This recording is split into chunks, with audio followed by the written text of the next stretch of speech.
propia realidad. Tu realidad es distinta a mi realidad. Unos podrán decir, bueno, tú te crees hombre, yo me creo mujer. Esa es mi verdad, esa es mi realidad. No hay certeza. En la escuela no hay certeza, en el gobierno no hay certeza, en la ciudadanía, en la ideología moral de hoy en día no hay certeza.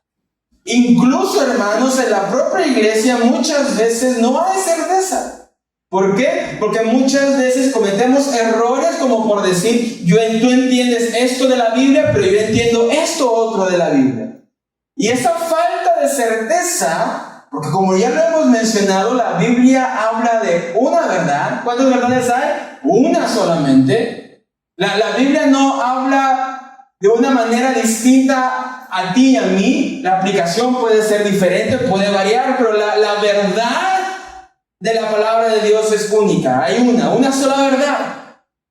Y muchas veces encontramos falta de certeza en la iglesia misma y queremos pintar a Dios a nuestra propia imaginación, queremos pintar su doctrina, su Biblia, su voluntad, su santidad, su justicia, su bondad, su fidelidad, con nuestros propios términos, nuestras propias capacidades. Pero hermanos, si hay certeza en algo en este mundo oscuro y tenebroso, es en Cristo. Si podemos tener certeza, seguridad en algo, es única y exclusivamente en Cristo Jesús.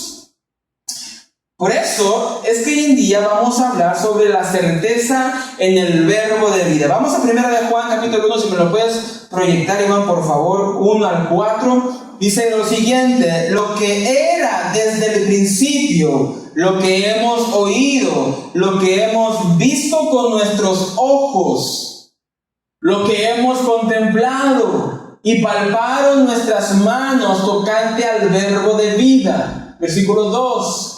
Porque la vida fue manifestada y la hemos visto y testificamos y os anunciamos la vida eterna, la cual estaba con el Padre y se nos manifestó. Lo que hemos visto y oído, eso anunciamos, para que también vosotros tengáis comunión con nosotros. Y nuestra comunión verdaderamente es con el Padre y con su Hijo Jesucristo. Estas cosas os escribimos para que vuestro gozo sea cumplido. El apóstol Juan, hermanos, escribió esta carta cuando un movimiento hereje se había levantado en esos tiempos, y es el gnosticismo. El gnosticismo decía que Jesús no era completamente divino. De hecho, el gnosticismo decía en partes que todo lo material es malo y lo espiritual es bueno. Por consecuencia, si lo material es malo, el cuerpo es malo. Y si el cuerpo es malo, Cristo no pudo haber venido en cuerpo físico. Eso es lo que decía el gnosticismo. El gnosticismo también decía, como el cuerpo es malo, como el cuerpo es pecador y el espíritu es bueno, entonces tú puedes vivir como se te plazca. ¿Por qué? Porque al final de los tiempos el cuerpo va a ser desechado porque es malo, pero el espíritu será vivificado. Herejía. El gnosticismo también afirmaba que obtenía revelaciones privadas, revelaciones que no estaban escritas en la palabra del Señor. Y contra esta herejía de gnosticismo es que Juan, el apóstol Juan, inspirado por el Espíritu Santo, escribe esta carta. Al inicio de esta carta habla de la certeza en Cristo.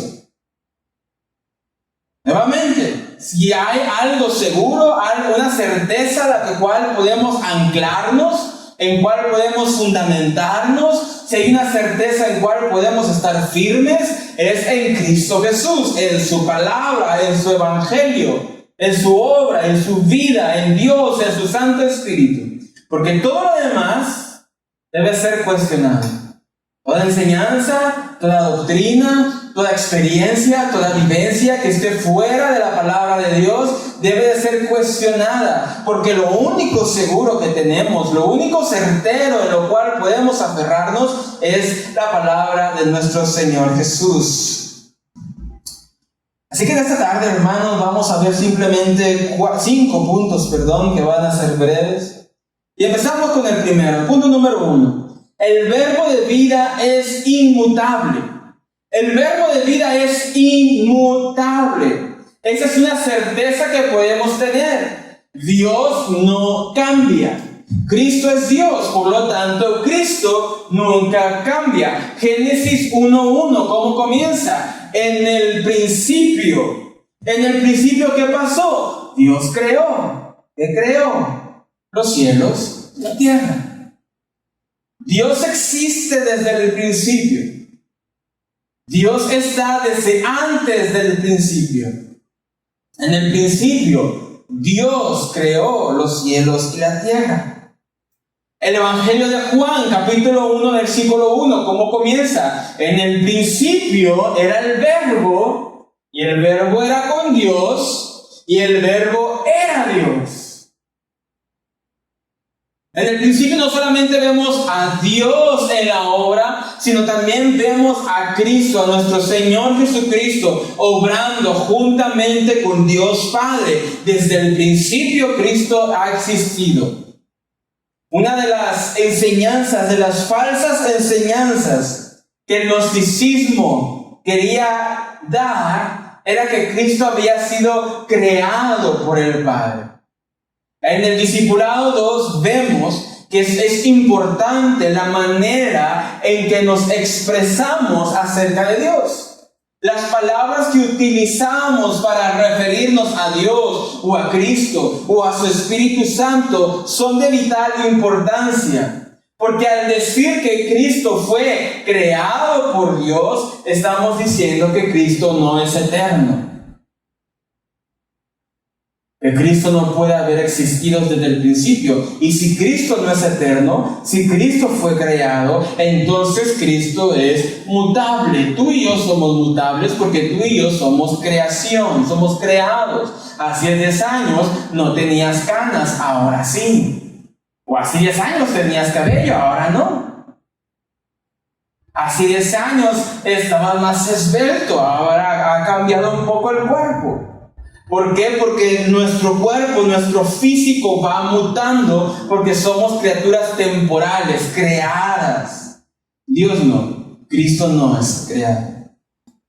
Ahora, si Cristo es inmutable, por consecuencia, su evangelio, el mensaje de redención también es invariable. No tiene variación, no tiene cambios, no tiene alternativas, no tiene pasadizos, no tiene salidas de escape ni puertas traseras. El evangelio, la palabra, el mensaje de redención es invariable. Lo que se predicó hace 2000 años es lo que se predica actualmente, lo que se debe de predicar actualmente.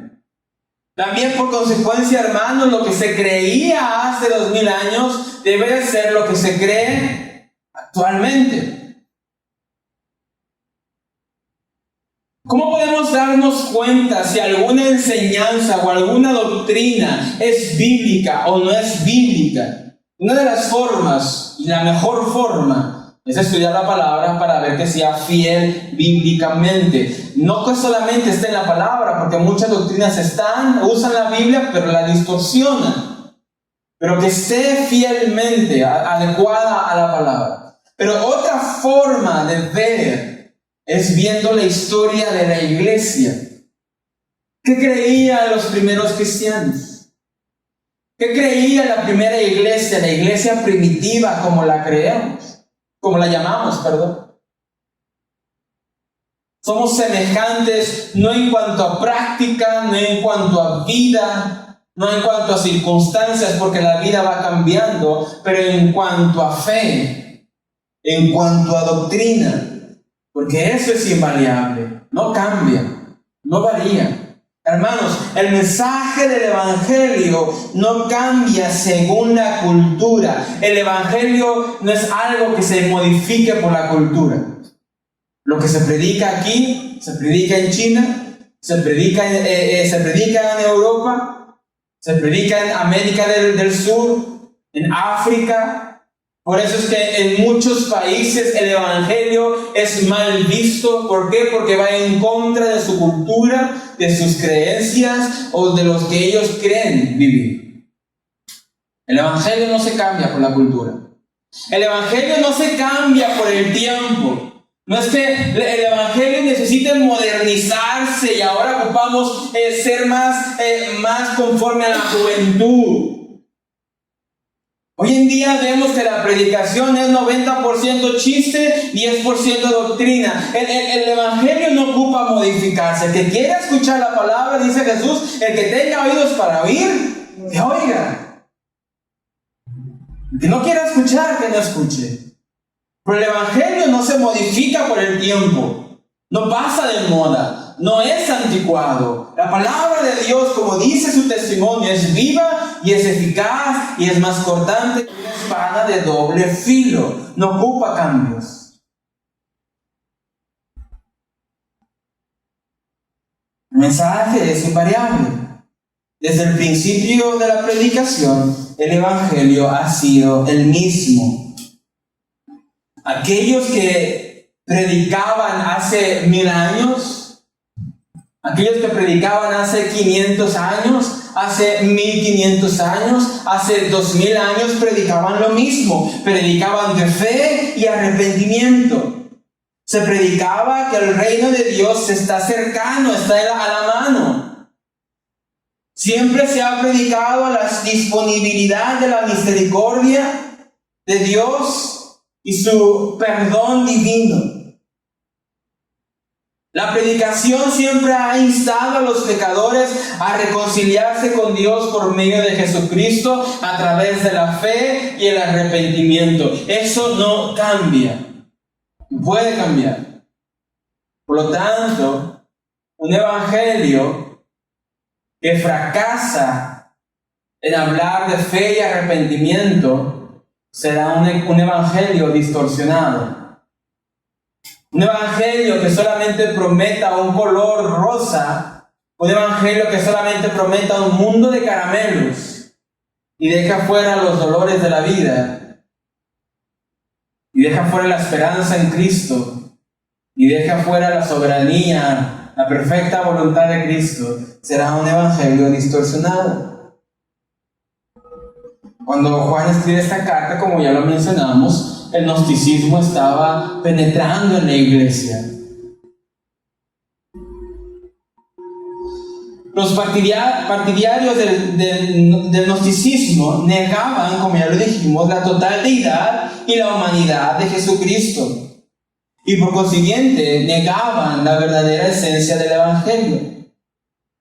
Ellos afirmaban obtener, sin tener en cuenta el Evangelio, un conocimiento extraordinario de lo divino, disponible solo para la élite espiritual y fuera del alcance del creyente común. Hoy en día lo podemos ver de aquellos que osan decir que tienen un conocimiento extraordinario, distinto, secreto, especial,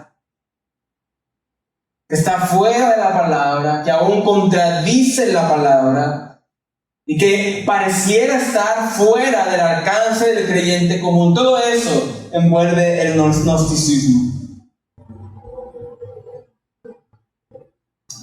Así que todos los predicadores, todos los maestros y testigos del Evangelio, en cualquier generación, en cualquier localización, por cualquier razón, incluso por querer hacer el mensaje más aceptable, deberían saber que no se puede cambiar el mensaje de Dios. No se puede cambiar los elementos de la revelación. No se puede cambiar el mensaje de arrepentimiento. No se puede cambiar el mensaje de la responsabilidad moral humana. No se puede. Hoy en día es muy común que en iglesias evangélicas se digan que todos los caminos llevan a Dios. No importa que tú seas musulmán, no importa que tú adores a Buda, no importa que tú reces a la Santa María, todos los caminos llevan a Dios. Eso es contrario a la palabra, a lo que Jesús dijo cuando Él declaró: yo soy el camino, yo soy la verdad y yo soy la vida. Y moleste a quien le moleste, es la verdad. ¿La verdad ofende? Sí. ¿La verdad molesta? Claro que sí. ¿La verdad divide? Por supuesto. Y Dios nos ha llamado a ser defensores de su verdad. No solamente ser defensores de su verdad, sino ser predicadores de su verdad sin alterarla. Cualquier alteración, cualquier distorsión es otro evangelio. Vamos a Gálatas, por favor. Pero hay un separador que vamos a estar regresando. Y vamos a Gálatas. Vamos a Gálatas capítulo 1, versículo 6 al 9. Cuando lo tengan, me dicen amén. Dice: estoy maravillado de que tan pronto os hayas alejado del que os ha llamado por la gracia de Cristo, para seguir un evangelio que diferente. No que haya otro, sino que hay algunos que os perturban y os quieren pervertir el evangelio de Cristo. Mas si aún nosotros o un ángel del cielo os anunciare otro evangelio diferente del que os hemos anunciado, sea anatema. Como antes hemos dicho, también ahora lo repito: si alguno os predica diferente evangelio del que habéis recibido, sea anatema. Si alguno enseña un evangelio diferente que el que hemos recibido por la palabra de Dios, sea maldito. Esa es la palabra.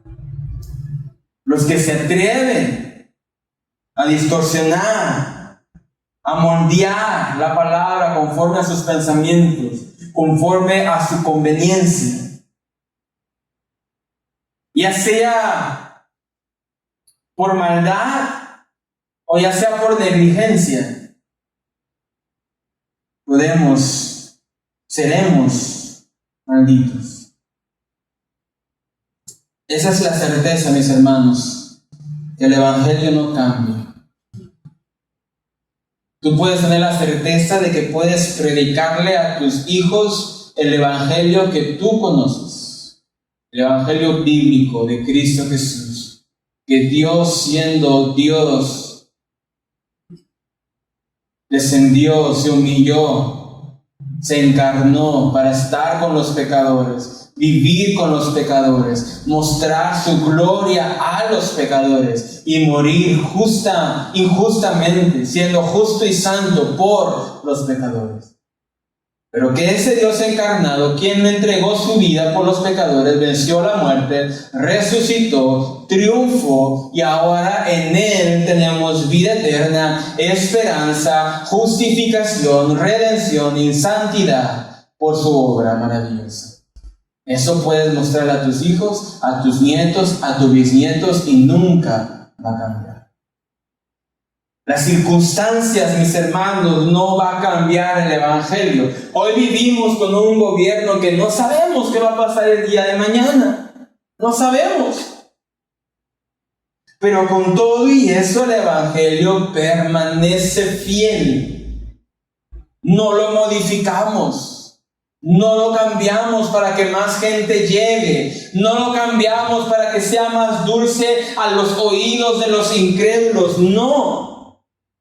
Lo hablamos como Dios dice que lo hablemos. Sus ovejas oirán su voz y llegarán al redil, y el Padre las curará, las sanará, las limpiará, las lavará con la sangre de Cristo y serán nuevas criaturas. Punto número 2. No solamente el verbo de vida es inmutable, también el verbo de vida es histórico. Pues puedes proyectar, Iván, por favor, versículo 1 del capítulo 1 de Primera de Juan. El verbo de vida es histórico. Dice el Evangelio, en la primera carta de Juan, lo que hemos oído, lo que hemos visto con nuestros ojos, lo que hemos contemplado y palparon nuestras manos tocante al verbo de vida. Porque la vida fue manifestada. El verbo, Cristo, es histórico. Es una figura histórica. Vivió, descendió, estuvo aquí con nosotros. No fue un sueño que tuvieron los discípulos, no fue una visión que tuvieron los discípulos. Fue histórico. Juan dice algo muy importante: lo que hemos oído, lo que hemos visto, lo que hemos contemplado y lo que hemos palpado con nuestras manos. Contrariamente a lo que los falsos maestros enseñaban y enseñan hoy en día, experimentar a Cristo y experimentar su Evangelio no es algo místico, no es algo trascendente, no es una visión secreta que solo unos privilegiados y especiales obtienen. El Evangelio es vivo, es palpable. Vamos al Evangelio de Juan, por favor. Juan capítulo 1, versículo 14. Y aquel verbo fue hecho carne, ¿y qué? Y habitó entre nosotros, y vimos su gloria, gloria como del unigénito del Padre, lleno de gracia y de verdad. Aquel verbo que estuvo desde el principio con Dios, aquel verbo que era Dios, que es Dios, aquel verbo fue hecho carne y habitó entre nosotros, dice Juan, y vimos su gloria. Juan no estaba hablando de algo que se le ocurrió en la mente. Juan no estaba inventando algo, un cuento para contar a los niños en la noche antes de dormir. Juan estaba hablando de lo que él había vivido. Porque Jesús se encarnó verdaderamente. Juan vio a Jesucristo, que es el Dios hombre. Verdaderamente Dios, verdaderamente hombre. El apóstol Juan había experimentado esa realidad junto con los demás apóstoles por medio de sus sentidos naturales y era testigo verdadero de la encarnación en su plenitud. Juan estaba hablando de lo que él experimentó en sus sentidos naturales. Hermanos, es necesario que como creyentes podamos ser testigos de las experiencias naturales que tenemos. No solamente busquemos las experiencias sobrenaturales, que si te caes, que si lloras, que si esto, que si el sueño, que si la visión. Busca la experiencia también natural. ¿Cuánto ha cambiado tu carácter? Tus palabras, tus pensamientos, tu corazón. Juan hablaba de lo que había experimentado naturalmente. Juan dice primero, lo que hemos oído. ¿Qué oyó Juan? Juan oyó las parábolas de Cristo. Juan escuchó los sermones de Jesús. Las palabras confidenciales que no fueron escritas, que Jesús les dio a sus discípulos como instrucciones y consejos. Juan no solamente oyó a Jesús en una sola ocasión, Juan estuvo presente a lo largo del ministerio terrenal de Cristo. Él estuvo allí con él. Juan oyó de Jesús. Hoy quiero hacerte una pregunta. ¿Has oído la voz de Dios, la voz de Jesús? ¿La has oído? Y no me quiero ir más allá. No me refiero a que si la has oído en una experiencia sobrenatural. Me refiero a que si la has oído escudriñando su palabra.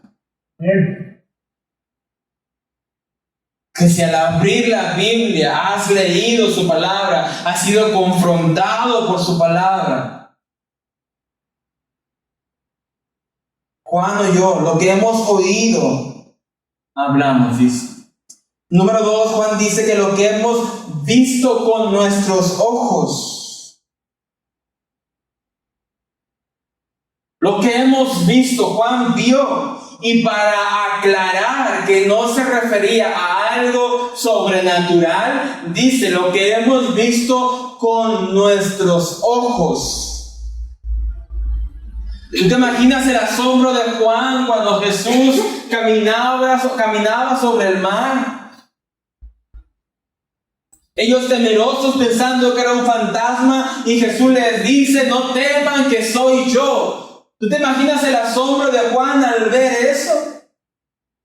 El asombro de Juan al ver la marea alta y ellos temían por su vida y ver a Jesús durmiendo y Jesús cuando se levanta calma la tormenta.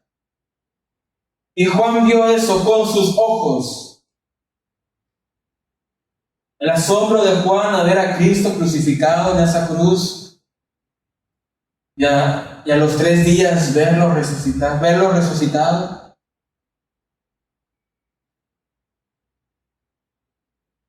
Ahora te pregunto, ¿tú has visto la obra de Dios en tu vida con tus ojos? ¿Has visto cómo Dios ha moldeado tu corazón con tus ojos? ¿Has visto que a lo mejor ya no es el mismo hombre gritón, maldiciente, enojón, golpeador que eras antes porque has visto la obra de Dios con tus ojos?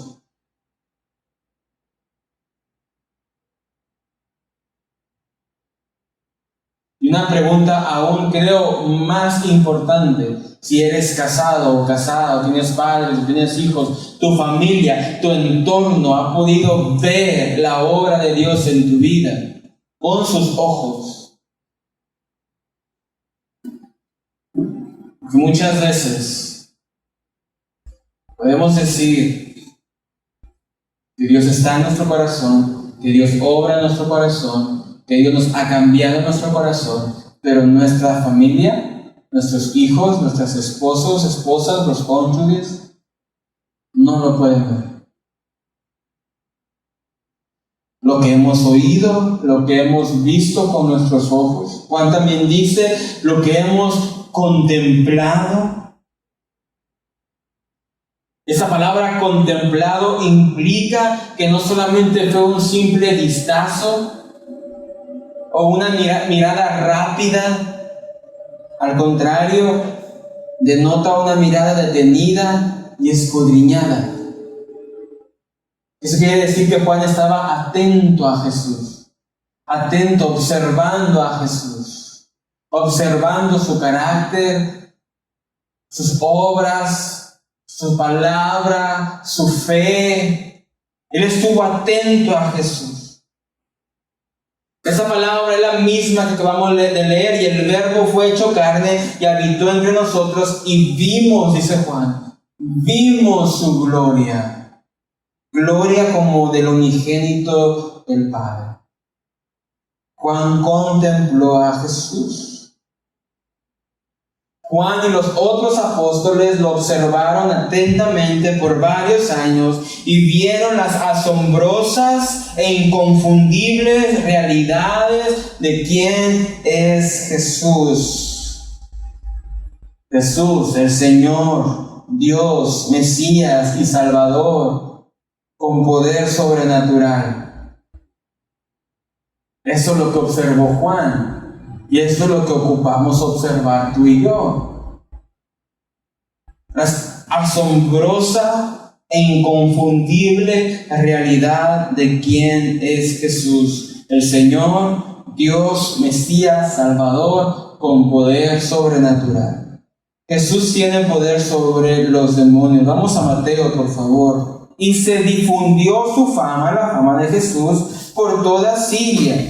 Y le trajeron todos los que tenían dolencias, los afligidos por diversas enfermedades y tormentas, los endemoniados, lunáticos y paralíticos, y los sanó.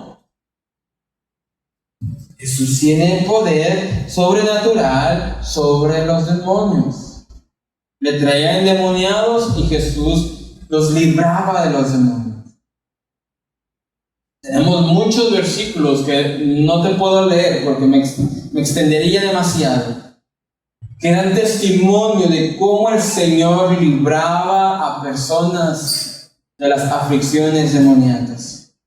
También Jesús tiene poder sobrenatural sobre la enfermedad. Si vamos un versículo antes, ahí mismo dice, pero en el versículo 23 dice, y recorrió, Jesús toda Galilea, enseñando en las sinagogas de ellos y predicando ¿qué? El evangelio del reino y sanando toda enfermedad y toda dolencia en el pueblo. Jesús tiene poder, señorío sobre la enfermedad. Si hay una enfermedad, lo mejor que podemos hacer es orar. Claramente podemos acudir al doctor y a la medicina, pero acompañado de eso, podemos orar con confianza que Jesús obra conforme a su voluntad. Dios tenía también poder sobre la naturaleza. Vamos a Lucas, por favor. Lucas capítulo 5. Dice el capítulo 5, versículo 1. Aconteció que estando Jesús junto al lago de Genesaret, el gentío se agolpaba sobre él para oír la palabra de Dios, y vio dos barcas que estaban cerca de la orilla del lago, y los pescadores, habiendo descendido de ellas, lavaban sus redes. Y entrando en una de aquellas barcas, la cual era de Simón, le rogó que le apartase de tierra un poco. Y sentándose, enseñaba desde la barca a la multitud. Cuando terminó de hablar, dijo a Simón: boga mar adentro y echad vuestras redes para pescar. Respondiendo Simón le dijo: Maestro, toda la noche hemos estado trabajando y nada hemos pescado, mas en tu palabra echaré la red. Y habiéndolo hecho, encerraron gran cantidad de peces y su red se rompía. ¿Quién crees que llamó los peces a la red? Con frecuencia, y es acertado, damos razón de que fue la fe de Simón a echar la red, pero el poder que obró, el poder que tiene para atraer los peces a la red, fue Jesús mismo. Jesús le dijo: hijo, avienta la red. Pero Señor, hemos estado toda la noche y mira, nada. Pero está bien, lo voy a hacer porque tú lo dices. ¿Quién tiene el poder? Ese es el grave problema del cristianismo actual. Que ora por un catarro, se sana el catarro, y el creyente tiene la tendencia de mi fe. ¿Viste? Y se nos olvida que el que merece la gloria, el que merece la honra, es nuestro Señor Jesucristo. Que tú y yo simplemente somos vasos de barro que Dios utiliza para que Él sea glorificado. Él tiene poder sobre la naturaleza. Vimos cómo caminaba en el agua. Vemos cómo calma la tormenta. Él tiene poder. Él también tiene poder sobre la muerte. Vamos a Lucas 7, por favor, ahí un poquito más adelante. Cuando llegó cerca de la puerta de la ciudad, he aquí que llevaban a enterrar a un difunto, hijo único de su madre, la cual era viuda, y había con ella mucha gente en la ciudad. Y cuando el Señor la vio, se compadeció de ella y le dijo: no llores. Y acercándose, tocó el féretro, y los que lo llevaban se detuvieron. Y dijo: joven, a ti te digo, levántate. Entonces se incorporó el que había muerto y comenzó a hablar y lo dio a su madre. Jesús tiene poder aún sobre la muerte. Vemos cómo Él resucita a Lázaro, y ahí es donde da esta grandiosa palabra, promesa que dice: el que crea en mí, aunque esté muerto, vivirá. Es por eso que el creyente no cree en celebrar el Día de Muertos. Si hay un hermano que fallece, no creemos que está muerto, creemos que está vivo en la presencia de nuestro Señor Jesús. Es bueno, puedes recordar de tus familiares que han pasado, que han muerto. Puedes recordar las memorias que tienen juntos, los buenos momentos que compartieron, pero he aquí, recuerda que después de la muerte llega el juicio. Y el juicio se determina si va al cielo o si va al infierno. Y después muerto, ya no tiene parte en ese mundo.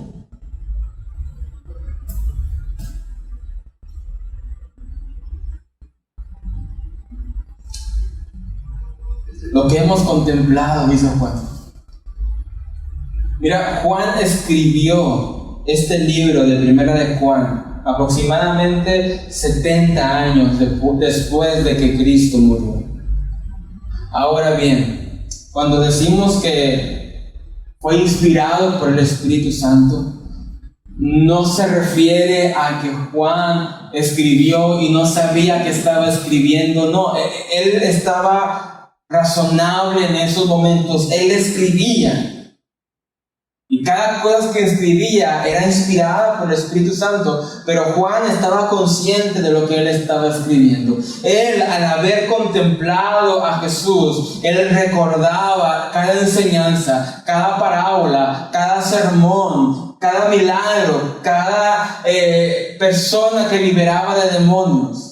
Cada muerto resucitado, él recordaba y él escribió lo que era necesario que escribiera. Hermanos, te pregunto, ¿cuánto llevas en el Evangelio?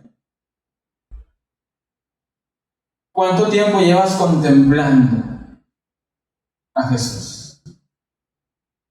¿Cuánto tiempo llevas contemplando la palabra de Dios? Es triste cuando ves a creyentes ya de años que ya no se deslumbran con la palabra del Señor, ya no se emocionan. Aparentemente piensan que la conocen, las han escudriñado 2, 3, 4, 5 veces y ya nada les impresiona.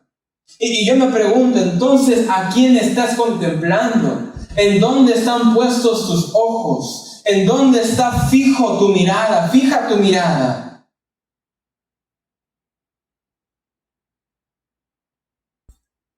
Juan contemplaba. También Juan dice, en el capítulo 1, palparon nuestras manos tocante al verbo de vida. La palabra traducida palparon en griego significa sentir después de o tantear como un ciego. Ellos pudieron tocar a Jesús.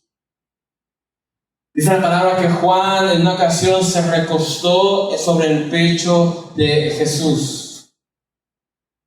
Vamos a Lucas, por favor, capítulo 24, de casi ya al finalito.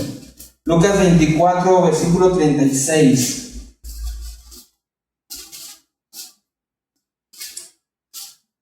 Aquí ya Jesús había muerto, Él ahora está resucitado y se está mostrando a sus discípulos. Lucas 24:36 dice lo siguiente, leemos del 36 al 39. Mientras ellos aún hablaban de estas cosas, Jesús se puso en medio de ellos y les dijo: paz a vosotros. Entonces, espantados y atemorizados, pensaban que veían espíritu. Pero él les dijo: ¿por qué estáis turbados y vienen a vuestro corazón estos pensamientos? Mirad mis manos y mis pies, que yo mismo soy. Palpad y ved. Porque un espíritu no tiene carne ni hueso, como veis que yo tengo. Jesús le dijo a sus discípulos, ya cuando él había resucitado: ¿por qué se asombra? Tóquenme, palpen mi cuerpo. Que si fuera un espíritu no tendría hueso y no tendría carne. El gnosticismo enseñaba, y hoy en día mucha incredulidad quiere enseñar, que Jesús no resucitó realmente. Pero Juan dice lo que nosotros palpamos. Tomás, en su incredulidad, que no quería creer hasta que no viera, Jesús le dijo: mira, pon tu mano en mis heridas, mete tu dedo en mi costado. Adelante, prueba. Sé testigo, no seas incrédulo, sino creyente. Los discípulos tuvieron la gloriosa oportunidad, honor y privilegio de tocar las manos, los pies de nuestro Señor Jesucristo. Juan no estaba inventando algo, Juan no estaba hablando de algo supuesto, Juan no estaba hablando de su propio entendimiento. Juan hablaba lo que él había oído, visto, contemplado y palpado con sus manos. Él estaba seguro, tan seguro estaba él y los discípulos que predicaron y predicaron hasta la muerte.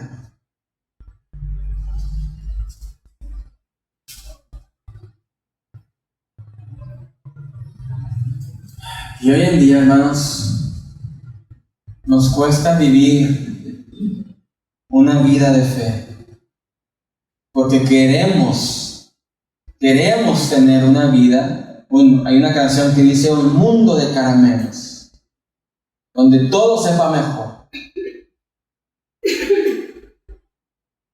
La Biblia, una y otra vez, nos reitera, nos muestra y nos enseña que en esta vida habrá dolor, habrá sufrimiento, habrá llanto. Hay tiempo para todo, dice Eclesiastés. Tiempo para vivir, tiempo para morir, para reír y para llorar, para sembrar y para arrancar lo sembrado. La diferencia que el creyente tiene al incrédulo en esta vida es que el creyente tiene una esperanza en Cristo Jesús. Que esta vida va a pasar, que este cuerpo va a pasar, pero su verdad, su palabra va a permanecer.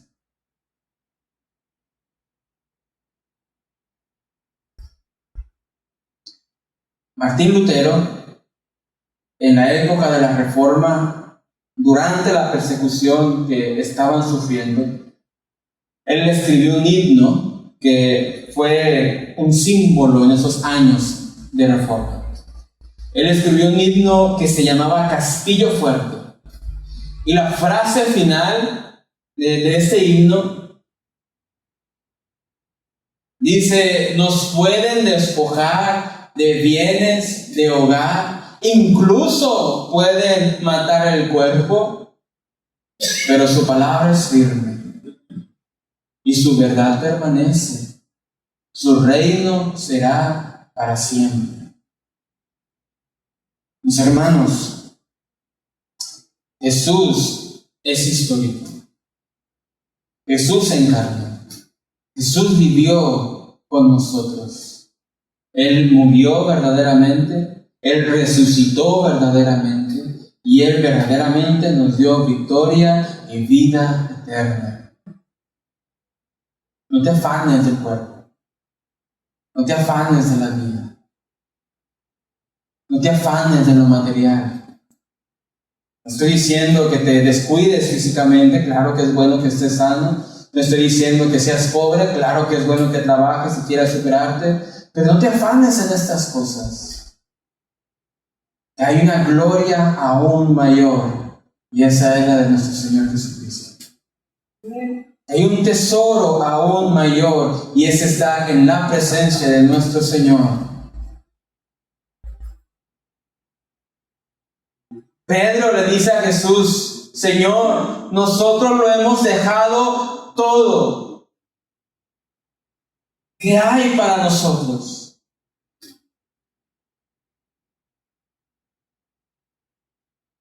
Y Jesús le responde: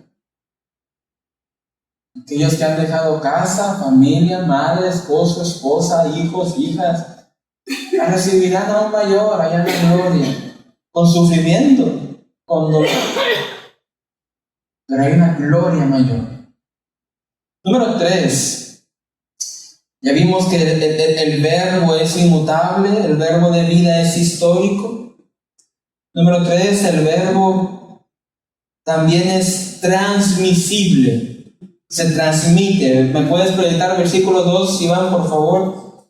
Dice: porque la vida fue manifestada y la hemos visto, y testificamos y os anunciamos la vida eterna, la cual está con el Padre y se nos manifestó. Juan no innovó, Juan no inventó algo nuevo. Hoy en día las iglesias contemporáneas están tan preocupadas por ser innovadoras. Pero Juan no innovó. No hay necesidad de innovar. Él simplemente testificó de lo que vio y lo que escuchó, lo que vio, de lo que oyó y de lo que vio. De eso Juan testificó.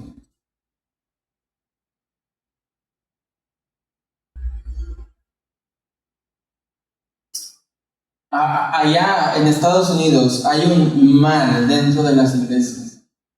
Y este mal es que si una iglesia no tiene clima, o no tiene luces, o no tiene sillas con colchoncito, si una iglesia no ofrece estas conformidades o estas comodidades, al cliente, el cliente no asiste. Ahora, las luces no son malas, la silla con cojín no es malo, a lo mejor aguantaríamos una prédica más extendida, ¿verdad? Esto no es malo, al contrario, puede ser de bendición.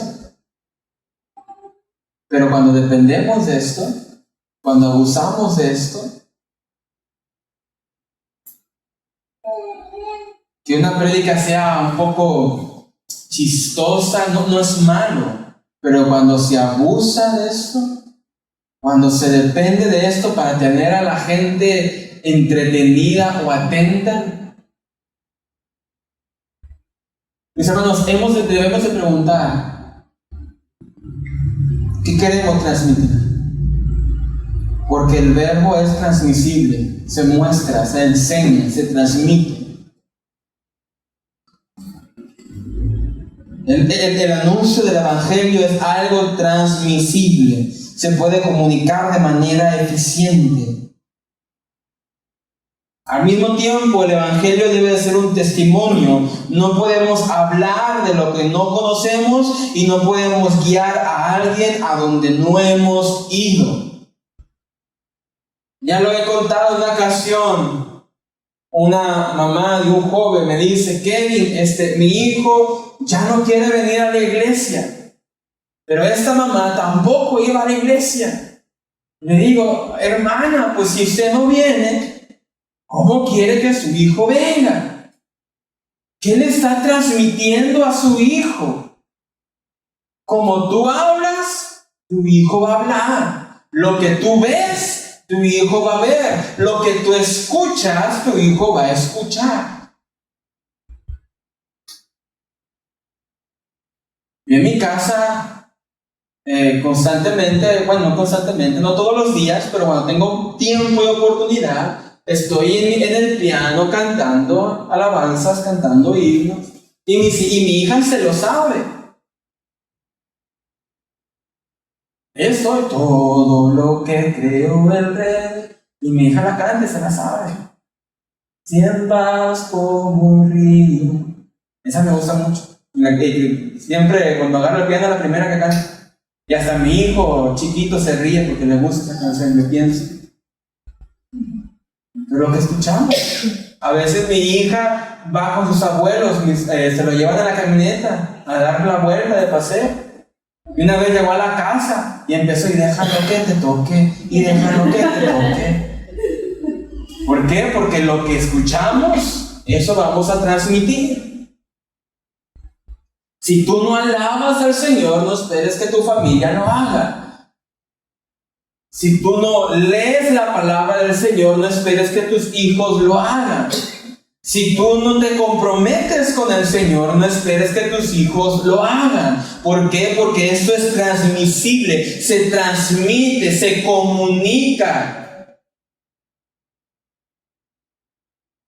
De igual manera, no esperes que tus hijos, tu esposo, tu cónyuge, tus familias, tus amigos crean en el Evangelio si no se los transmites hablando, predicando.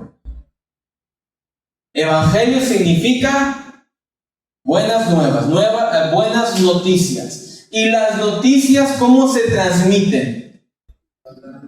Hablando.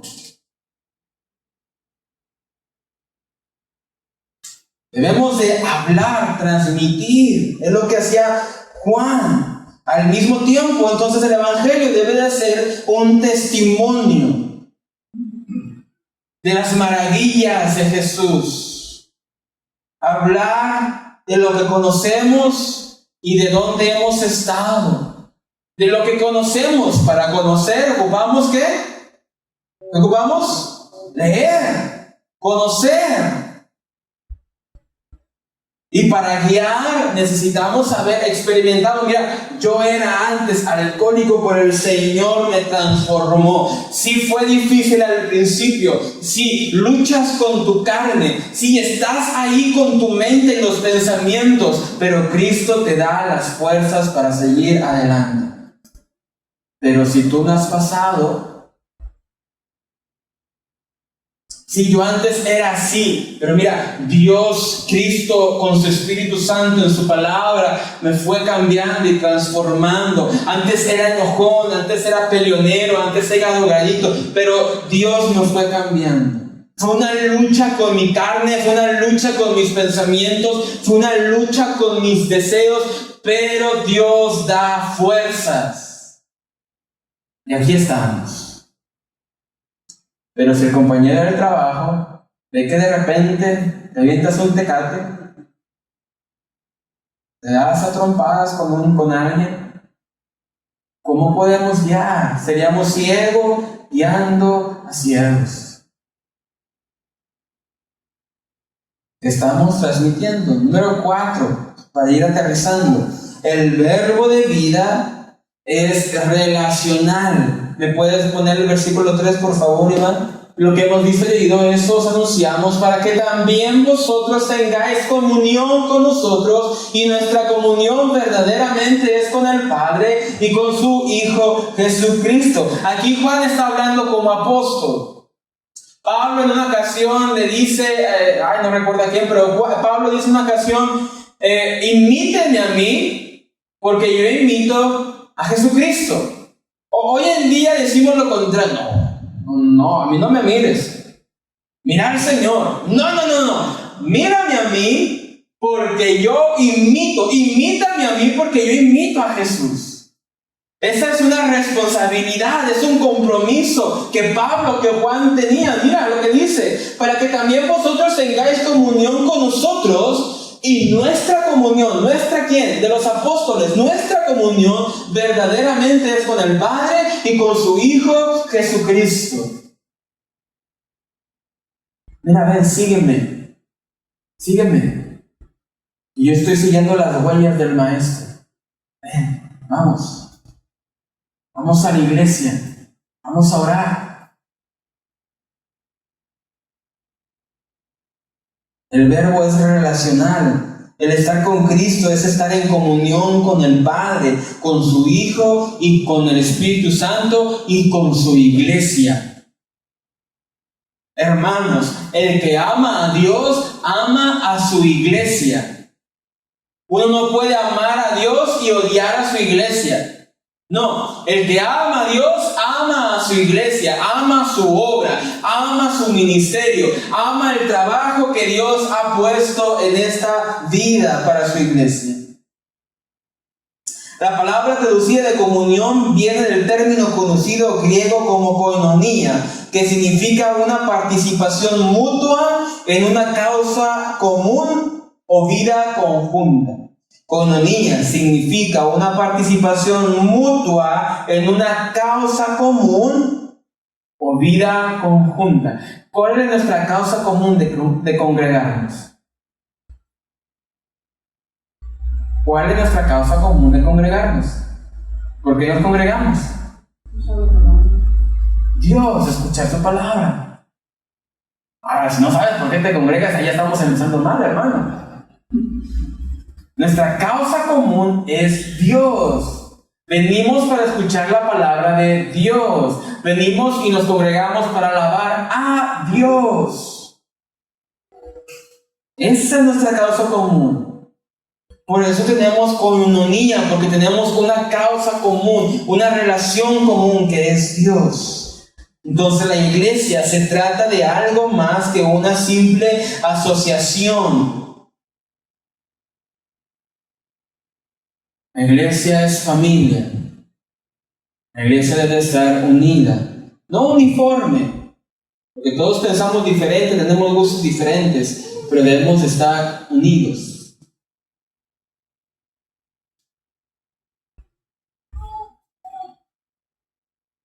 Mi esposa y yo a veces cuando tenemos tiempo vemos una película u otra. A mi esposa le gustan las películas románticas que la hagan llorar. A mí me gustan las películas de acción. Pues ahí estamos. Y a veces es de, bueno, pues esta y ya la otra, vemos esta otra. ¿Por qué? Porque no somos iguales. No podemos estar uniformados, pero sí podemos estar unidos. Debemos estar unidos. La iglesia debe de ser unida. El objetivo de la predicación es producir fe que descanse en Cristo. No en mí, no en mis palabras, sino en Cristo Jesús. Ese es el objetivo de la predicación. Y quienes creen en Jesús para salvación entran en una unión genuina con el Padre, con su Hijo Jesucristo y con el Espíritu Santo. Tenemos comunión. Éramos enemigos, ahora somos amigos. Éramos huérfanos y ahora somos hijos. Estábamos perdidos y ahora fuimos encontrados. 1 Corintios 1:9 dice: fiel es Dios, por lo cual fuisteis llamados a la comunión con su Hijo Jesucristo, nuestro Señor. ¿A qué fuimos llamados? A la comunión con su Hijo Jesucristo, nuestro Señor. Pregúntate, ¿y has tenido comunión con Cristo? ¿O si estás teniendo comunión con Cristo? 2 Corintios 13:14 dice lo siguiente: la gracia del Señor Jesucristo, el amor de Dios y la comunión del Espíritu Santo sea con todos vosotros. Amén. El verbo es relacional, mis hermanos. No podemos ser cristianos solitarios. Debemos, número 1, aprender a tener comunión con Dios, con Cristo y su Santo Espíritu, a través de la oración y a través de su palabra. Y número 2, debemos aprender a tener comunión con la Santa Iglesia, a no ser ajenos con nuestros hermanos, ser amigos, y más que amigos, hermanos. Debemos aprender. Porque la iglesia que no tiene coinonía con sus feligreses, con sus congregantes, será una iglesia fría, desinteresada. Llegará alguien nuevo, una familia nueva, y seremos desinteresados. ¿Por qué? Porque no nos interesa, no tenemos comunión ni con los que ya llevan años. Imagínate con los nuevos, ¿no? Pero una iglesia que tiene coinonía, que tiene comunión primeramente con Dios, y segundo, que tiene comunión con sus hermanos congregantes, entonces será una iglesia amorosa, gozosa. Las reuniones serán un tiempo alegre, un tiempo de gozo. Cuando llegue una nueva persona, la recibiremos con gozo. ¿Por qué? Porque hay comunión, hay comunión.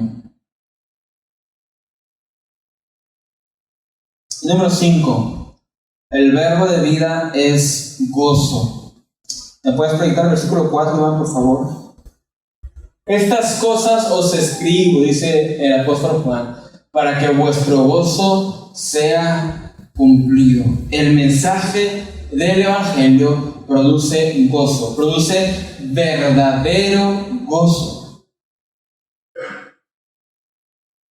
Pablo en Romanos 14:17 dice: porque el reino de Dios no es comida ni bebida, sino justicia, paz y gozo en el Espíritu Santo. Justicia, paz y gozo. La definición que nos da un diccionario secular de gozo es la siguiente: emoción evocada por el bienestar, el éxito o la buena fortuna, o por la posibilidad de poseer lo que se desea. Esta es la definición de un diccionario secular. Gozo es emoción evocada por el bienestar, el éxito o la buena fortuna, o por la posibilidad de poseer lo que se desea. En pocas palabras, para el mundo, gozo está sujeta a las circunstancias. El gozo está dependiente de cuánto traes en la cartera, de cuánta comida hay en el refri, de cuánto trabajo tienes, de cuántas camisas o pantalones o zapatos o tenis tienes guardados, cómo van tus bienes, tus inversiones, tus negocios. Para el mundo el gozo depende de estas cosas. Para el creyente el gozo depende de Cristo Jesús. Mira su palabra: aunque la vaca no dé, aunque la viña no dé, aunque nada dé, con todo y esto me gozaré en mi Señor. ¿Por qué? Porque para el creyente el gozo no depende, nuevamente, de las circunstancias. No depende ni del dinero, ni del trabajo, ni de la salud, ni de la fortuna, de nada. Simplemente, exclusivamente, depende de Cristo Jesús. Eso. Por eso el creyente puede decir y cantar: has cambiado mi lamento en baile. Porque mi gozo no está sujeto a lo que tenga o a lo que posea. Está sujeto al en quien me dio la vida, que es Cristo Jesús. Por eso cuando un creyente lo echan fuera de su hogar, como pasó últimamente, creo que es en Chiapas o en Oaxaca, uno de los estados, una comunidad dijo: ya no queremos a la iglesia cristiana aquí, tú eres cristiano, afuera. Los creyentes se siguen congregando, siguen gozándose. Claro que el cuerpo sufre, pero el gozo está anclado en Jesucristo. Por eso, cuando iban a martirizar a Esteban, lejos de maldecir, él ve al cielo, ve los cielos abiertos y ruega por sus ofensores: Señor, perdónales. Por eso, cuando los creyentes primitivos Eran lanzados al circo romano para ser devorados por leones. Ellos cantaban gozosos a su Señor Jesús porque sabían que la vida no se acababa cuando este cuerpo físico perecía, sino que había una eternidad gloriosa, divina, espléndida, más valiosa que cualquier tesoro en esta tierra. Martin Lloyd-Jones dijo lo siguiente en una ocasión: el gozo es algo muy profundo y significativo, algo que afecta por completo a toda la personalidad. En otras palabras, se trata de esto: solo existe una cosa que puede producir verdadero gozo, y es la contemplación del Señor Jesucristo. Él satisface mi mente, satisface mis emociones, satisface todos mis deseos. Él y su gran salvación incluyen la personalidad plena y nada más menos, y en Él estoy completo. Es decir, el gozo es la respuesta y la reacción del alma al conocimiento del Señor Jesucristo. Lo que Martin Lloyd-Jones quiso decir fue lo siguiente: al conocer a Jesús, al escuchar su palabra, recibirla, creer en Él y convertirme a su evangelio, mi respuesta es una vida gozosa, es gozo. Mi reacción al alma, el alma reacciona con gozo. ¿Por qué? Porque Él satisface mi mente, Él satisface mis emociones y Él satisface mis deseos. Por eso el creyente con gozo ha de cantar: Jesucristo, basta. Nuestros corazones insaciables son hasta que conocen a su Salvador, porque solamente Cristo nos da plenitud. Nuevamente, no estoy diciendo que tener deseos sean malos. Aquellos que quieren su casa, su carro, su negocio, eso no es malo. Pero cuando tu corazón persigue esas cosas más que a Dios, corres una carrera que nunca te va a satisfacer. El dinero nunca va a satisfacer al hombre. La salud nunca va a satisfacer al hombre. Las emociones nunca van a satisfacer al hombre. Lo único que satisface, llena y nos da plenitud es Jesucristo. Por eso un creyente que viva en la ciudad más rica, por eso el creyente que viva en San Pedro Garza García, la ciudad más rica de toda Latinoamérica, puede sentirse satisfecho igual que el creyente que viva en el rincón más pobre de África. ¿Por qué? Porque ambos han de entender y comprender que Cristo trasciende lo material, que Cristo trasciende lo físico. Hay algo más importante que esta vida, que este mundo, que este cuerpo, y es la gloria eterna que compartiremos con Él. Hagamos de pie en esta tarde, hermanos. Cerremos nuestros ojos por algunos instantes y meditemos en lo siguiente. ¿Qué has perseguido en esta vida? ¿Qué has estado persiguiendo? ¿Atrás de qué has corrido?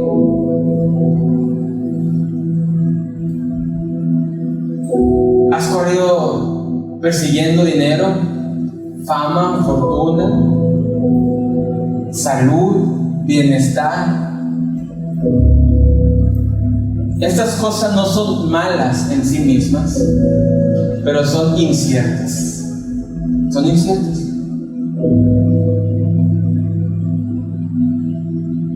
Mañana no sabemos qué va a pasar con nuestro dinero, con nuestra salud, con nuestro cuerpo, con nuestra casa, con nuestro carro, nuestra moto, nuestra bicicleta. Mañana no sabemos. Tal vez tú estás corriendo afanadamente sobre un plan que tú tienes en tu mente, pero Ese plan es incierto porque no sabes si mañana Dios te dará vida. Y hoy en día se escucha mucho este evangelio falso de la prosperidad que te quiere decir que todo va a estar bien, que tú vas a ser exitoso. Pero la certeza bíblica que te puedo dar es que Jesucristo basta. Es que el Señor es lo único que va a llenar tu corazón. Es que el Señor es lo único que te va a dar gozo, paz, vida eterna.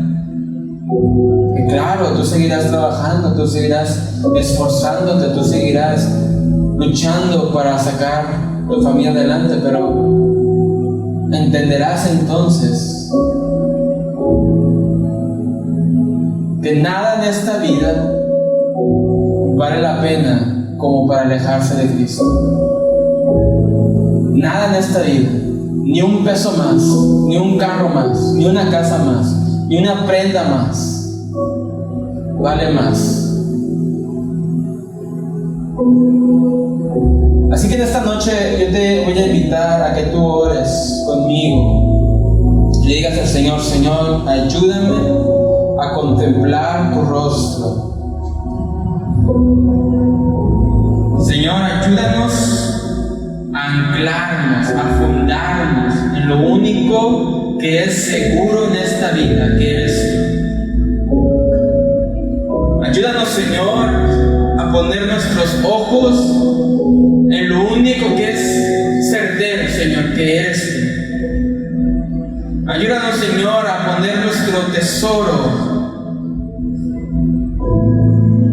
en lo único que importa y que no es vano, que eres tú, Señor. Que todo lo demás es vanidad. La vida, la salud, el físico, el dinero, lo material, todo es vano. Pero tú no, Señor. Tú eres eterno. Tú eres para siempre, Señor.